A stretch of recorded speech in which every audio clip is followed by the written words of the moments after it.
মোংলার টিলায় খালেদা জিয়ার রুহের মাগফিরাত কামনায় দোয়া মাহফিল অনুষ্ঠিত। মোহাম্মদ মাহিম ইসলামের তথ্যচিত্রে দেখুন বিস্তারিত। বিএনপির চেয়ারপারসন ও সাবেক প্রধানমন্ত্রী বেগম খালেদা জিয়ার রুহের মাগফিরাত কামনায় দোয়া অনুষ্ঠিত।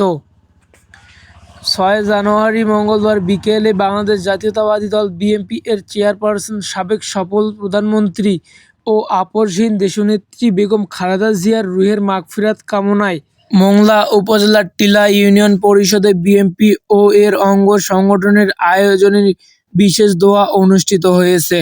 দোয়া মাহফিলের প্রধান অতিথি ডক্টর শেখ ফরিদুল ইসলাম বলেন, বেগম খালেদা জিয়া ছিলেন গণতন্ত্রের অতন্ত্র প্রহরী।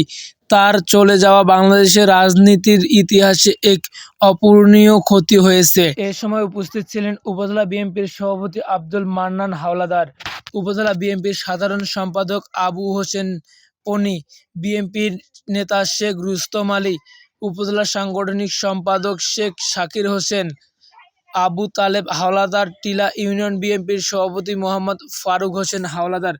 উক্ত অনুষ্ঠানে সভাপতিত্ব করেন টিলা ইউনিয়ন বিএনপির সভাপতি মোহাম্মদ ফারুক হোসেন হাওলাদার। আলোচনা সভা শেষে দোয়া মোনাজাত পরিচালনা করেন বৈদ্যবাড়ী বাজার জামে মসজিদের পেশ ইমাম কারি আব্দুল করিম মুসাল্লি।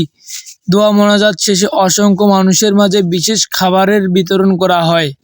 নির্বিশেষে সবাই যার যার অবস্থান থেকে ওনার আত্মার মাগফিরাত কামনা করে দোয়া করা হয়েছে এবং সব মানুষ শোক বার্তা দিয়েছে।